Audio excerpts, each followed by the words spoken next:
There's a chapter in your book that says working for profits and not for wages.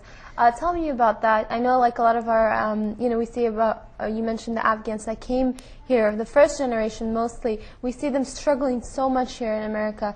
Tell me, what your thoughts are on that, or what your thoughts are on the new generation working here. SubhanAllah. MashaAllah. That's a very good question.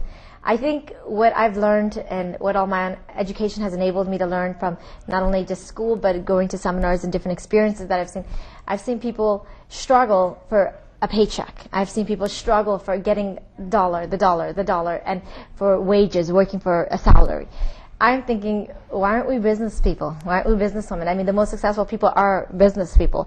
And why aren't we using our talents to the highest we can to be able to get that? So I see stories of people who are on welfare, and one idea just makes them millions. I've seen people, many times, I've seen kids 14 years old make $1 million. Mm-hmm. So if these people can do it, what are they doing that we're not doing? So I think what happens is so often that we're so stuck on, we can't do it, I can't do it, that we don't even allow ourselves a chance to explore what can we do, to explore what else do we want to do, to explore what is out there and how did they do it, and to figure out how to do the halal way. And so what my biggest problem with the generations before us is, and even right now with the Muslim population in America, is we lack as Muslims financing the most over everything. I mean, we need it to help with anything. And I think we got so into, okay, I want a job and feel secure and safe. And I'm thinking, no.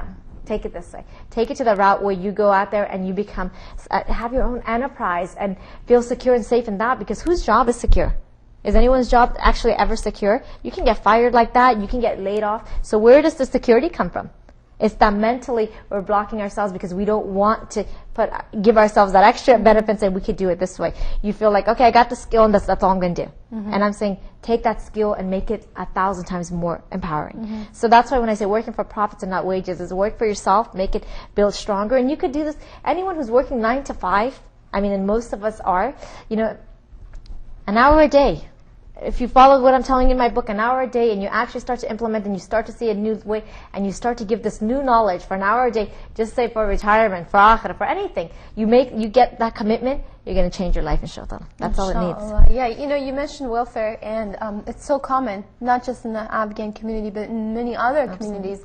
And it brought something to my mind that you wrote in your book, which was the people that we hang out with. For example, you mentioned that, if we hang out with people that most of them are on welfare, chances are that we ourselves will be as well. Can you tell me a little bit more about that? Yes, subhanAllah. The 5 people that you hang around most with, their income will be a reflection of your income. So say if you're hanging around with people who are making 50,000, and they're all about 50, 60,000, your income will be right around that range. If you start hanging around people who are making 100,000, your income will be around their range. It's so vital because you can't be much better, you can't be much lower. That's your companions. That becomes your source. So I always tell people, raise your bar, raise the bar, make your companions at a higher rate, not to let your Iman go or Islam go, but raise it to a higher bar to push yourself up, to have, people that really you can associate with, that have bigger dreams, bigger visions, bigger goals, because honestly, at this rate, and being in America and seeing the economy, who can make it off of 50, 60,000 nowadays? Even 2 family homes working full-time cannot survive at that. So we need to think beyond. We need to think, how can we do it in a sense, inshallah, not only we help ourselves, but we help the rest of the world. Because we have the resources. America's giving it to us. America's teaching us. Why aren't we using it? It's out there. And I'm telling everyone, by putting it in my book, going, you could do it. Inshallah, why not? Okay, Jazakallah khair for that.